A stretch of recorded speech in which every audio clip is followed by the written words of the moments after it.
to welcome the President to mark the state visit, another 41 because yesterday was the anniversary of the Queen's coronation. Well, that was the main news story on the mainstream media this week, was President Trump's state visit to the United Kingdom. More on that later. But first I just want to talk about the fact that behind the scenes the economy is still not recovering. The Bank of Canada is still in control of the 5 major banks up here, and American banks are still seeking considerable bailout money, the ones that haven't gone bankrupt, from the United States government. And the United States government really doesn't have the money to do it because they're still having troubles selling the next crop of treasury bonds, both to China and to Saudi. And what's been going on is a lot of uncertainty up here. Our Conservative provincial government is actually announced that they're going to do an emergency budget next week, so I'll be able to report on that when that happens. But basically we're all expecting a lot of cuts in services and probably more taxes, or at least some type of taxation, because our government's kind of broke as well. And with the layoffs that have been going on in GM and Toyota in Ontario this week, they've laid off a couple of shifts in both plants. It's taking a hit. The tax base is really taking a hit. It's very worrying.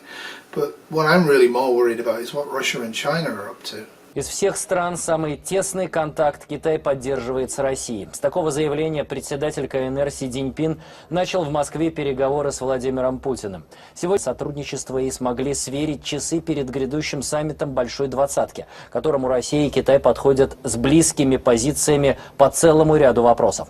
Наглядное доказательство — около 2 десятков подписанных соглашений и заявлений. А высшая российская награда для Си Цзиньпина — признание его заслуг в укреплении дружбы. О визите Анастасия Саховская. Высшая и старейшая государственная награда России для китайского лидера. Девиз этой награды «За веру и верность». Исторически ею отмечали иностранцев в совершенно особых случаях. Председатель КНР награжден за укрепление дружбы и сотрудничества между народами 2 стран. Я бы хотел подчеркнуть, что именно он руководит китайской внешней политикой. И я знаю, не понаслышке, потому что мы с ним работаем вместе, что он лично вносит огромный вклад в развитие двусторонних связей и принимает решения по ключевым вопросам российско-китайских отношений. И мы это очень ценим, хочу это подчеркнуть. В истории наивысший уровень доверия и беспрецедентно частые встречи. Лидеры России и Китая официально общаются уже в 3-й раз за год. В мае в Пекине, в июне в Астане. Официальный визит председателя КНР в Москву называют ключевым событием года в отношениях. И, как не раз подчеркивал Владимир Путин, страны используют любую возможность, чтобы обсудить двустороннюю и международную повестку. Тепло приветствует Си Цзиньпина и всех членов китайской делегации. И сразу любопытная деталь: у обоих лидеров галстуки похожего оттенка, общий тон и в целом у переговоров. Мне приятно отметить, что если в прошлом году мы наблюдали скромный, но все-таки рост товарооборота 3,9%, то в этом году он уже является значительным, 37% за первые 4 месяца текущего года. Экономические вопросы всегда лежат в центре нашего внимания, но мы занимаемся не только этим, мы занимаемся и сопряжением наших усилий на международной арене в сфере безопасности, борьбы с современными угрозами и вызовами. Телеканал «Катюша» начнет вещание в Китае на русском языке, но с китайскими субтитрами. Соглашение подписано сегодня в рамках форума российских и китайских СМИ. А в рамках деловой повестки контракты на сумму более 10 миллиардов долларов. Предприятие по производству сжиженного природного газа Ямал-СПГ, треть принадлежит китайским партнерам, запустят к концу года. So while we in the West flail around, and the Middle East to a large degree, panicking about the stock markets that have collapsed, the leaders of the 2 second strongest countries of the world, China and Russia, have been spending the last few weeks shuttling literally back and forth between Russia and China, signing deals, figuring out what to do in response to the economic collapse that the West is facing. And I think this is a serious issue, and it's really not getting much coverage at all on mainstream media. You know, the Chinese dragon coupled with the Russian bear, it's not a great scenario in terms of the West's hegemony over the free world. It could be a real problem. One of the interesting things that came out of this for me was that Vladimir Putin and Xi Jinping have actually signed a bilateral deal to actually create a high-speed rail link between Beijing and Russia. This is going to be in the trillions of dollars, but they seem pretty serious. And it's those sorts of major projects that we in the West really could do with right now to reflate our economy and get people back to work. And yet, in Canada at least, we're not seeing any sign of that. And I'm hearing there's not much sign of that in Europe or America.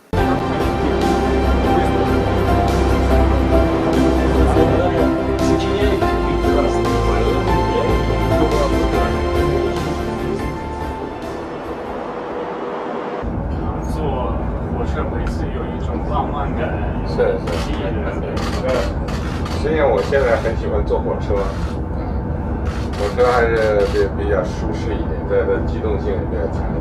首先的考虑就是咱们现在开始跑到300了。Сейчас это целая группа городов. Третья полоса это пространство他们来做这个规划。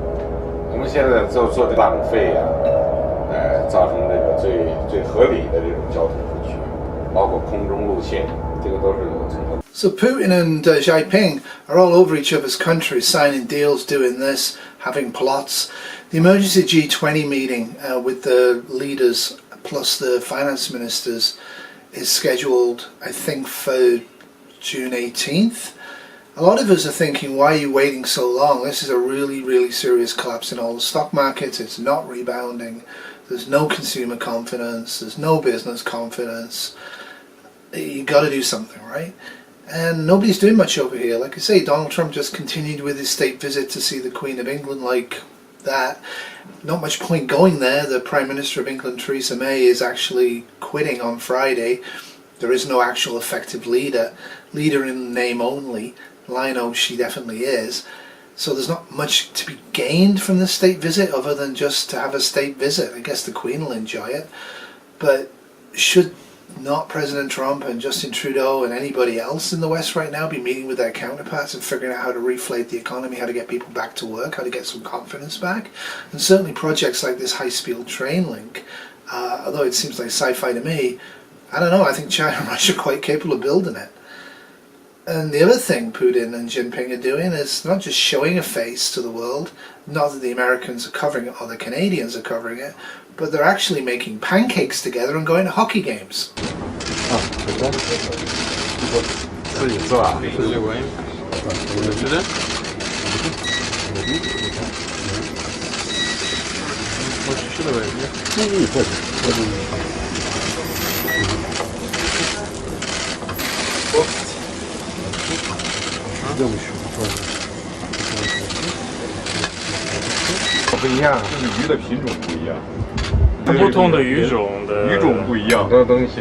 Ну что, ну попробуй. Прибор. А это водочка? Да, это невеликая стена, но мы же в России. 不是长城，因为我们是在俄罗斯，所以用一下白酒。 У китайских болельщиков в руках лозунги приветствия на русском. Играют юниоры из России и Китая. Всем хочется поговорить с высокими гостями. У нас президент хоккея играет. Начинает. Я с 3 уже. Да ладно, заливаешь. Владимир Путин и Си Цзиньпин сами выходят на лед, чтобы вбросить шайбу.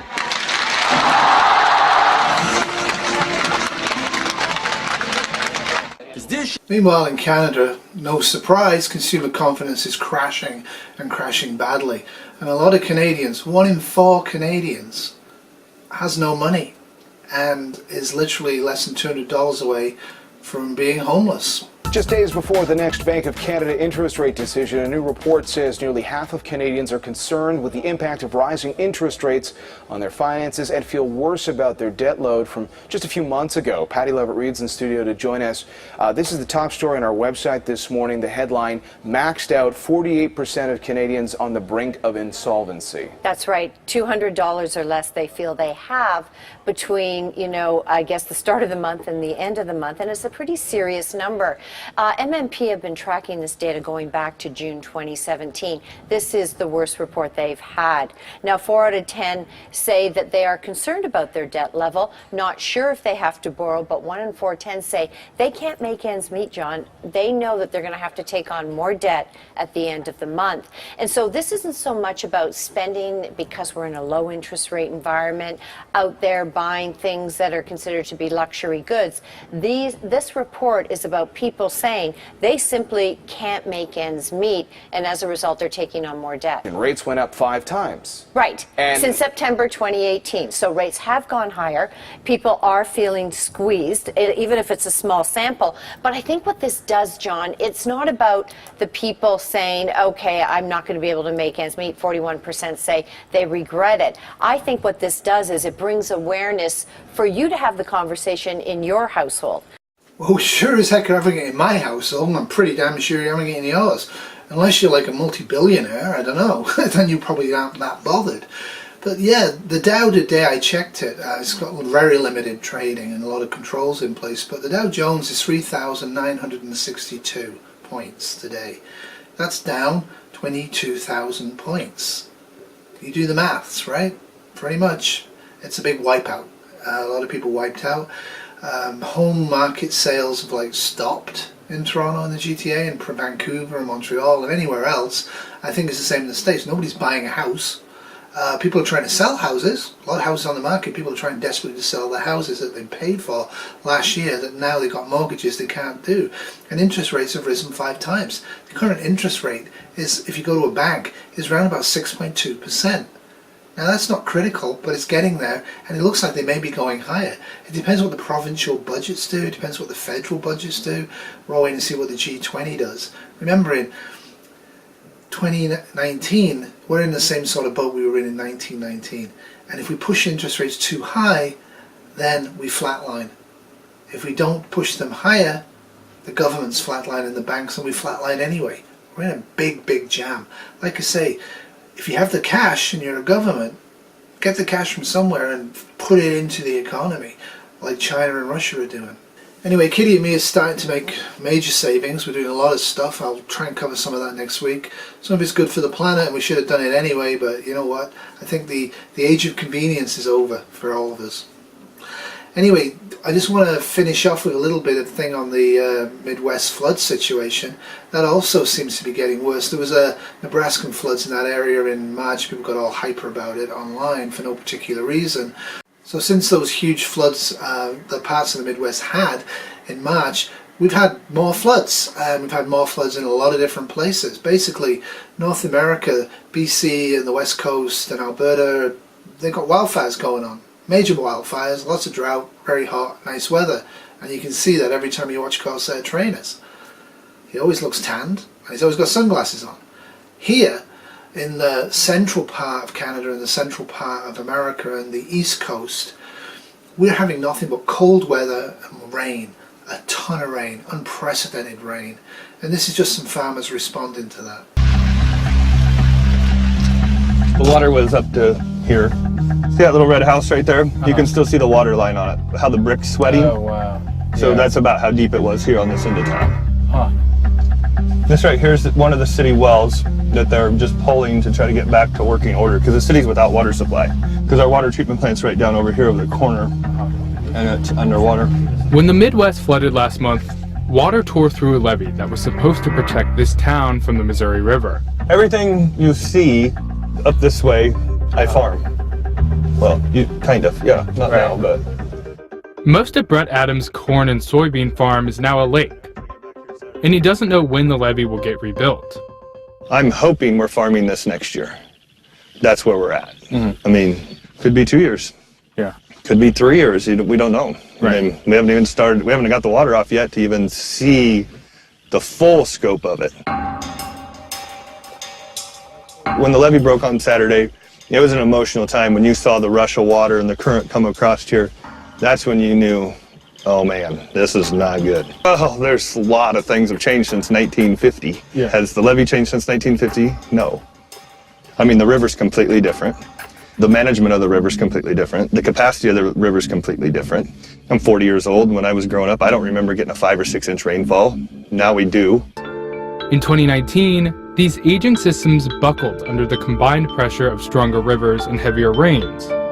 And with more rain on the way, the Army Corps is scrambling to put temporary fixes in place. I said after 93, you know, I was old enough to remember it, and I remember helping my dad. We moved all this stuff out and this and that. Never thought we'd see anything like it. And then 2011 came along, and it was completely different, but, you know, historic floods, levees breaking and this and that. I thought, man, we're never going to see that again. Well, here we are 8 years later, and it's worse. It adds to more frustration to an already challenging year. This year is just a rare year. You know, we had the first flood that was really bad. Marlon Keller farms near Ithaca. He was able to rebound from the marsh floods and get all his corn and beans planted. Now, only to have a third of his field underwater. Now, we might be trying to do some of them over again.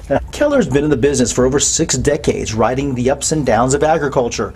He says some of the big blows lately aren't from Mother Nature. With the tariffs and the falling prices. Even with all this, Keller says other producers have it worse, and he'll just hope for the best. Take what you get and hope it's better next year. Near Ithaca, Andrew Ozaki, KETV, Newswatch 7.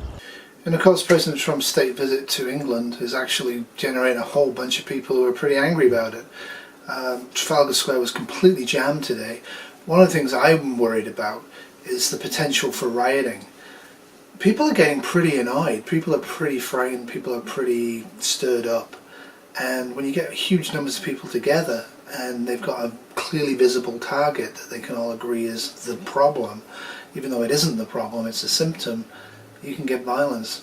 Well, images of pomp and ceremony as Donald Trump meets the Queen in the magnificent setting of Windsor Castle, the sorts of images that he will absolutely want people back in America to see, but happening simultaneously as he arrived at Windsor Castle with the First Lady, scenes of huge protest in central London too. The focus of the protest now at Trafalgar Square, which the Metropolitan Police said a little earlier was at capacity.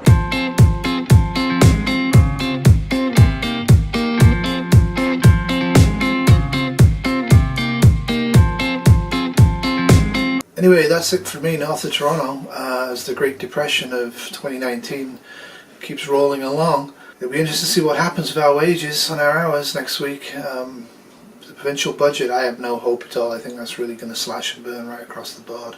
I don't think they're going to try and reflate the economy and restore confidence. I think they're going to entrench. It could well be a mistake. But again, they have no cash and nobody's going to lend them any cash. So to do this, it's going to take a huge effort. I don't know. I think times are bad, that's for sure. A lot worse than people were saying online last month. Anyway, take it easy. Look after your family. Get out of debt. Maybe store up some food. Toodles.